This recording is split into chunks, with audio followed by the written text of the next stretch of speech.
บายดีตอนเช้าวันนี้จะพามาเกเลกซึ่งเนาะตัวนี้จะเป็นหัวบทซบเจ้งเก่ง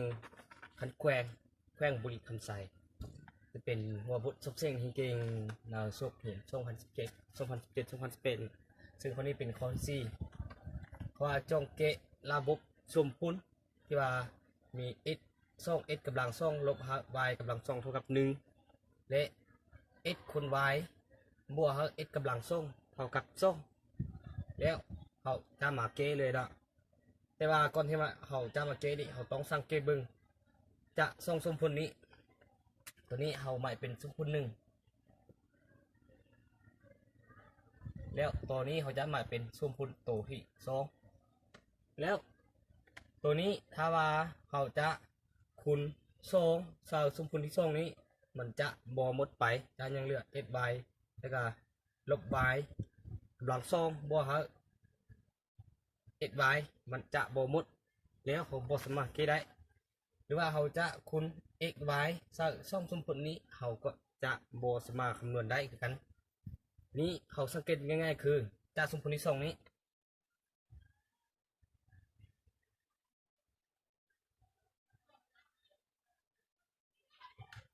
จะสมผลที่2นี้เนาะเขาจะเอาจะสมผลที่2สังเกตเห็นว่า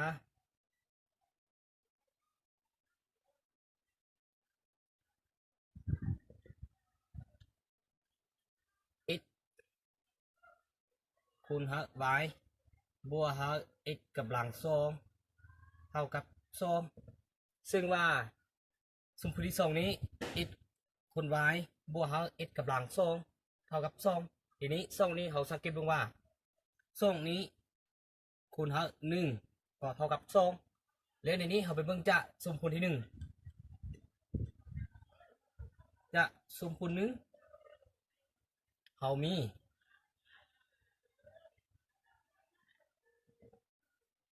2x กำลัง2ลบy กำลัง2เท่ากับ1ทีนี้จุดที่ว่าเขาสังเกตง่ายๆคือ1นี้เท่ากับ2x กำลัง2ลบy กำลัง2แล้วเดี๋ยวนี้เขาจะเอา2x กำลัง2ลบy กำลัง2นี่ไปแทนเซอร์สมผลตัวนี้เขาจึงสามารถได้ x คูณ y บวกx กำลัง2เท่ากับ2มาคูณ2x กำลัง2ลบy กำลัง2นี่ทีนี้1นี้เท่ากับ2x กำลัง2ลบy กำลัง2แล้วเขาจะเอาตัวนี้ไปแทนเซอร์ค่าคง1เดี๋ยวนี้1เนาะ1อยู่นี้2คูณ1แสดงว่าเดี๋ยวนี้เขา1นี้เท่ากับ2x กำลัง2ลบ y กำลัง2แล้วเขาจะเอาตัวนี้ไปแทนเซอร์ที่เซอร์1ฮันเดี๋ยวนี้เขาจะได้ x คูณy บวกx กำลัง2เท่ากับเอาคูณ2นี้เขาได้เป็น cx กำลัง2ลบ2y กำลัง2เดี๋ยวนี้เขาจะย้ายคำภาคเดี๋ยวนี้เขาได้ x y บวกx กำลัง2บวก cx กำลัง2นี้เขาย้ายคำภาคจะได้เป็นค่าลบเดี๋ยวนี้เขาได้ลบ cx กำลังมาบวกเพราะว่า2ลบ 2x สุดลบ 2y กำลัง2เขาย้ายคำภาคจะได้เป็นค่าบวก2y กำลัง2เท่ากับ0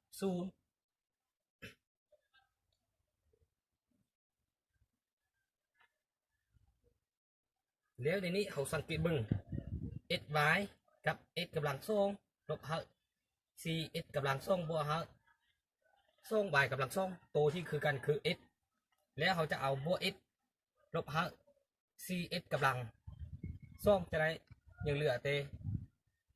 ลบ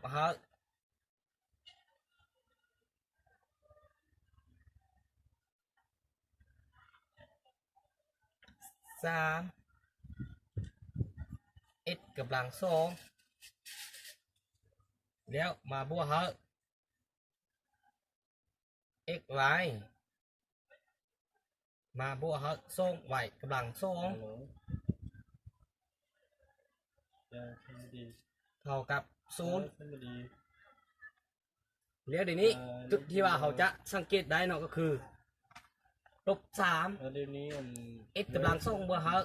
x y บวกเฮา y กำลังสองเขาต้องสังเกตเบิ่งตัวนี้มี x ตัวนี้ก็มี x ตัวนี้มี y ตัวนี้ก็มี y แล้วเขาจะ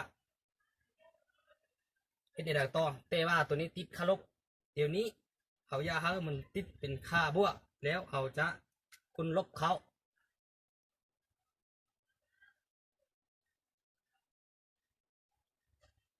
คูณเครื่องหมายลบนี้เขาส่งผ่าแล้วเขาได้เมื่อเขาคูณลบเขาลบลบคูณลบเป็นบวกได้เป็นสาม x กำลังสองมาลบเฮาลบคูณบวกจะได้เป็นลบ x y มาลบเฮาสอง y กำลังสองเท่ากับศูนย์แล้วจ้าตัวนี้เขาก็สังเกตเบิ่งทราบ x กำลังสองลบเฮา x y ลบเฮาสอง y กำลังสองเท่ากับศูนย์ตัวนี้ก็มี x ตัวนี้ก็มี y คือกันแล้วเอาได้เฮ็ดในรายต่อเขาต้องสังเกตเบิ่งว่าตัวนี้เขาจะเฮ็ดเขาตกอยู่ในรูปห่างเอกผลควรจื้อเขาจะต้องผ่านเปลี่ยนเขาตกอยู่ในรูปห่างเอกผลควรจื้อทีนี้เขาต้องเฮ็ดเขาตัวนี้เขาต้องเฮ็ดเป็น2 x กำลัง2มาบวกเขา x เมื่อเขาบวกเข้ากันจะได้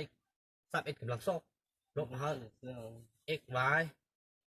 ลบเฮาส่ง y กำลังส่งเท่ากับศูนย์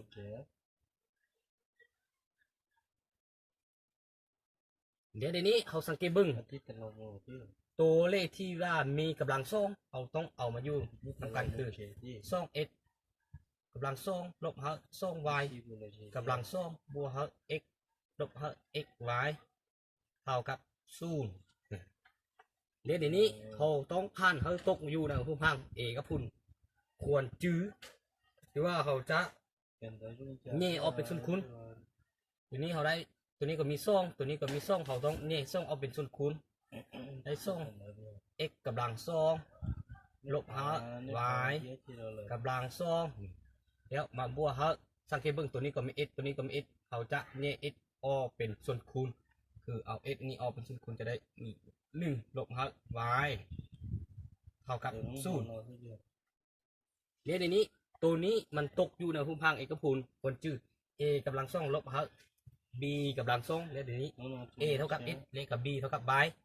เขาต้องผ่านเปลี่ยนตัวนี้เขาตกอยู่ในภูมิภาคเอกพูลคนจื้อเขามันตกอยู่ในภูมิภาคนี้แล้วเขาจึงสามารถนี่เอาเป็นส่วนคูณได้ตัวนี้เขาลืมตัวนี้เป็น x กำลังสองตัวนี้เป็น x กำลังสองแล้วเขาเนี่ย x ตัวนึงออกแล้วยัง x ตัวนึงแล้วทีนี้เขาจะได้เป็น2คูณฮะ x ลบ y คูณฮะ x บวก y นี่คูณพังของ x กับคูณจื้อ a ลบ a กำลัง2ลบ b กำลัง2แล้วเท่ากับ a ลบ b คูณฮะ a บวก b แล้วทีนี้มาบวกฮะ x คูณฮะ x ลบ y เท่ากับ0แล้วมาขั้นตอนนี้เขาต้องสังเกตเบิ่งว่าพจน์นี้มี x ลบ y ตัวนี้ก็มี x ลบ y เขาต้องเอา x ลบ y นี้ออกเป็นส่วนคูณเราได้เป็น x ลบ y มาคูณเฮา2แล้วเอา x ลบ y ออกแล้วยังเหลือ x บวก y คูณเฮา x บวก y มาบวกเฮา x เท่ากับ0แล้วเดี๋ยวนี้เขาได้แล้ว x ลบ y คูณฮะ2คูณฮะ x บวก y คูณฮะ x เท่ากับ0เดี๋ยวนี้เขาจะเกณฑ์เป็นระบบสมคูณแต่ก่อนที่เขาจะเกณฑ์ได้ระบบสมคูณเขาต้องคูณ2นี้เขาได้เป็น x ลบ y คูณฮะ2คูณ x เป็น 2x 2คูณ y จะเป็น2y บวกเฮา x เท่ากับศูนย์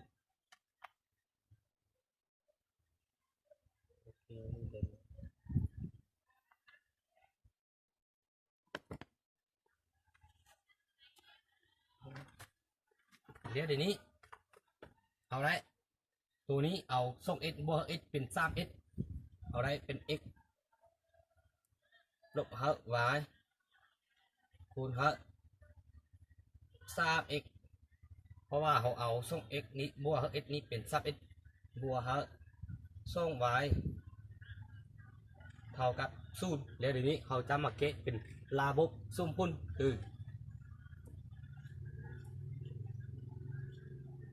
x ลบ y เป็นนี่เขาจะเอาตามระบบสุ่มพุ่นตัวนี้เนาะส่ง x กำลังสองลบ y กำลังสองเท่ากับ1แล้วตัวที่ส่งคือตัวนี้ x ลบ y เท่ากับ0แล้ว 3x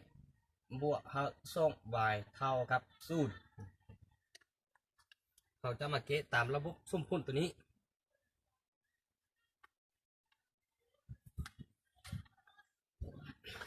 เราจะได้เป็นส่ง x กำลังสองลบ y กำลังสองเท่ากับ1แล้ว x ลบ y เท่ากับ0 x ลบ y เท่ากับ0ทีนี้เราท่อนค่าของ x หรือว่าค่าของ y นะทีนี้ค่าของ x กับค่าของ y นี้เท่ากันคือ x นี้เท่ากับ y เป็นยัง x จึงเท่ากับ y เพราะว่าเดี๋ยวนี้ x ลบ y เท่ากับ0เขาจะย้าย y นี้ข้างๆแล้วค่าลบจะในคำพาจะได้เป็นค่าบวกแล้วจึงได้ตัวนี้เป็น 3x บวกส่ง y เท่ากับ0มันกระดานพอ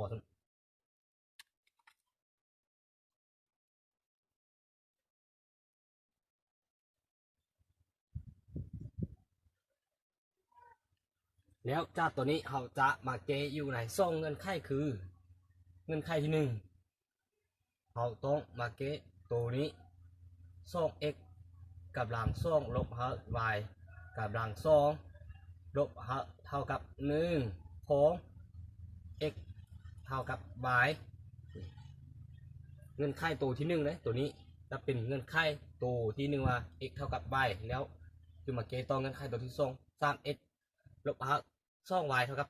0เลยเดี๋ยวนี้เขาจะมาเกะเงินไขตัวที่1นี้ก่อนทีนี้ x เท่ากับ y แสดงว่าเดี๋ยวนี้บนดาวมี x เอาค่าของ y ไปแทนซ้ายหรือว่าบนดาวมี y แล้วเอาค่าของ x ไปแทนซ้าย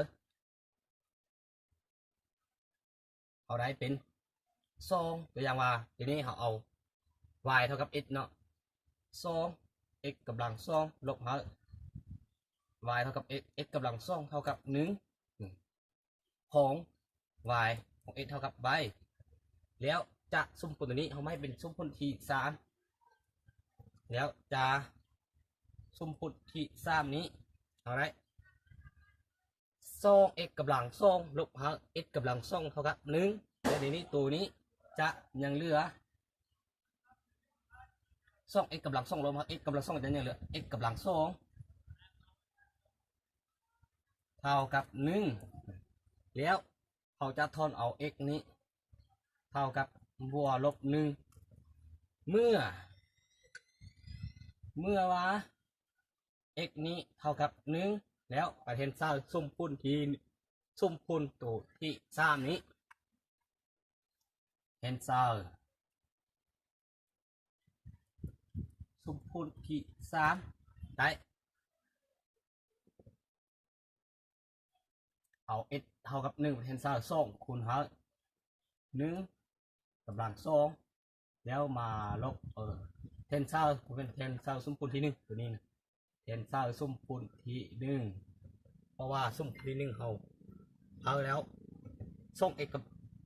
กำลังส่งลบy กำลังส่งเท่ากับ1เทนเซอร์สุ่มพุ่นที่1เขาได้ส่งคูณ1กำลัง2ลบy กำลัง2เท่ากับ1แล้วเดี๋ยวนี้ตัวนี้เท่ากับ1กำลัง2เท่ากับ1 แล้ว1คูณ2ก็เท่ากับ2มาลบ y กำลัง2เท่ากับ1แล้ว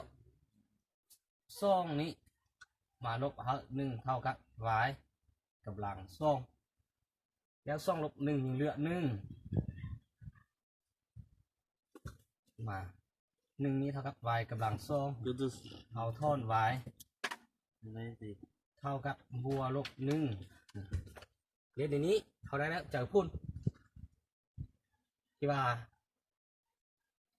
ตัวนี้เขาแทน x เท่ากับบวก1ลบ1ก็ได้หรือว่าเขาจะเอา x เท่ากับ1ก้อนแล้วไปแทนเซอร์แล้วจึงเอา x เท่ากับลบ1ไปแทนเซอร์ก็ได้เดี๋ยวนี้เขาเอา x เท่ากับ1ไปแทนเซอร์แล้วเรื่องว่าเดี๋ยวนี้เขาต้องได้ลบตัวนี้ออกนะเพราะว่ากระดานมันโปแล้วเขาต้องได้ลบออกเขาได้แล้วเมื่อ x เท่ากับ1แล้วเดี๋ยวนี้เขาแทนเมื่อ x นี้เท่ากับลบ1เซอร์สมคูณ1เขาแทน x เท่ากับลบ1เซอร์สมคูณ1เขาได้สมคูณ1ตัวนี้นะ2นี้คูณลบ1กำลัง2มาลบy กำลัง2เท่ากับ1แล้วลบ1ขึ้นกำลัง2มันเท่ากับ1เราจึงได้เป็น2คูณ1ลบy เท่ากับ1 y กำลัง2เดี๋ยวนี้เอาท่อนเอาค่าของy เท่ากับ1เดี๋ยวอีกขลบนี้เอาคูณลบเขาเราจึงย้าย2นี้คำพาก็ได้หรือว่าจะย้ายลบ y กำลัง2นี้คำพาก็ได้เดี๋ยวนี้เขาย้ายลบ2คำพา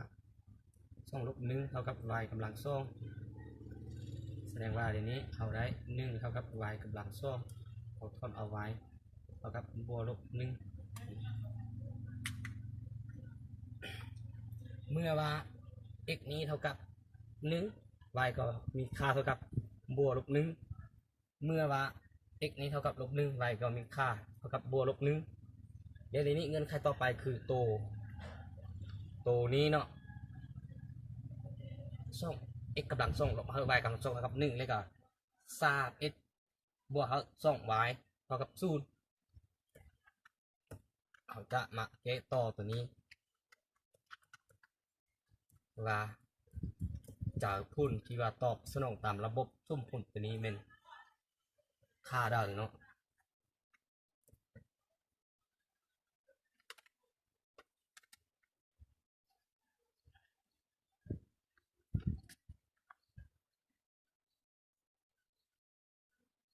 แล้วจากตัวนี้ได้2x กำลัง2ลบy กำลัง2เท่ากับ1แล้วตัวนี้ 3x บวก2y เท่ากับ0ตัวนี้เขาจะสังเกตคือเขาจะทอนเอาค่าคงไว้จะสมพุนตัวนี้เขาหมายเป็นสมพุน t c ไว้จะสมพุน c นี้เอาทอนเอาค่าของจะสมพุน c มี 3x บวก2y เท่ากับ0แล้วเขาทอนเอาค่าของ y หรือว่าค่าของ x ก็ได้ทีนี้เขาทอนเอาค่าของ y เท่ากับลบ3x ส่วน2เมื่อที่ว่าเขาทอนได้ค่าของ y แล้วเขาจะเอาไปแทนเซอร์ซุ่มพุ่นที่1นี่นะแทนเซอร์ซุ่มพุ่นที่1ที่เข้าหามาตัวนี้ซุ่มพุ่นที่1เอาได้2x กำลัง2มาลบทีนี้ y เท่ากับลบ 3x ส่วน2ทั้งหมดกำลังเท่ากับ1แล้วเขาจะได้เป็น 2x กำลังลบเมื่อเขาขึ้นกำลังตัวนี้จะได้เป็นบวกเนี่ยเขาเขียนกันได้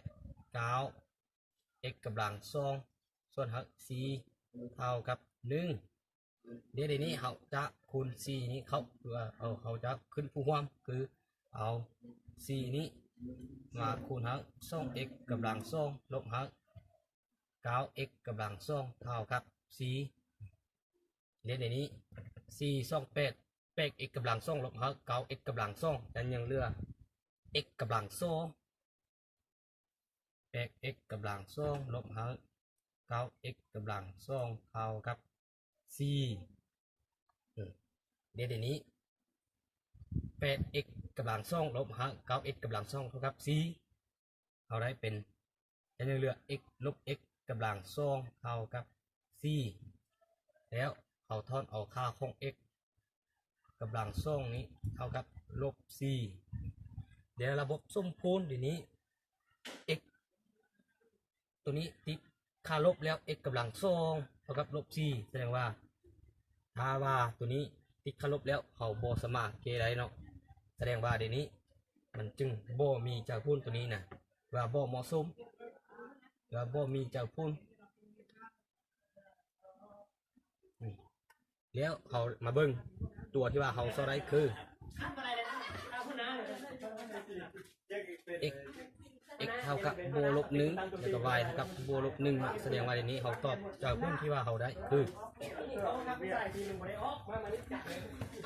เจ้าพูนเนาะ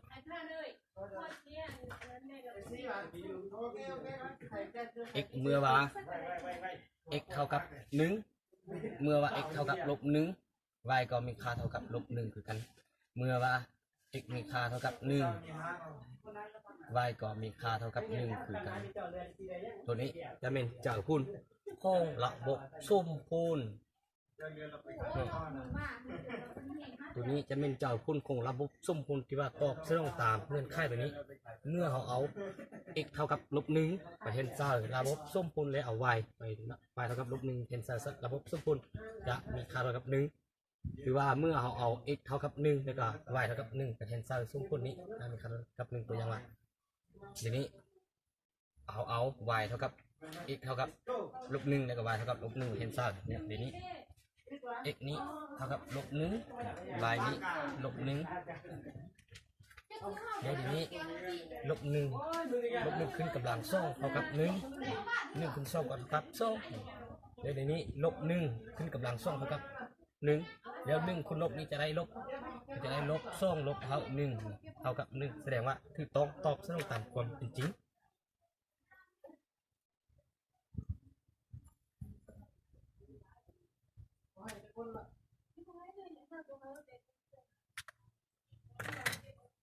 แล้วมาเบิ้งนำกันเนาะเจ้าพูนที่ว่าเขาโซหาได้คือ x เท่ากับลบ1แล้ว y เท่ากับลบ1เมื่อ x เท่ากับ1 y เท่ากับ1ตัวนี้จะเป็นเจ้าพูนของระบบสมพูนตัวที่เข้ามานี้เนาะว่าผู้ใดที่มีวิธีมาก็สามารถเซนำกันนี่เป็นความคิดนำกันเนาะตัวนี้คือว่าตามความคิดไอเดียของข้าพเจ้าเนาะเอาขอขอบใจ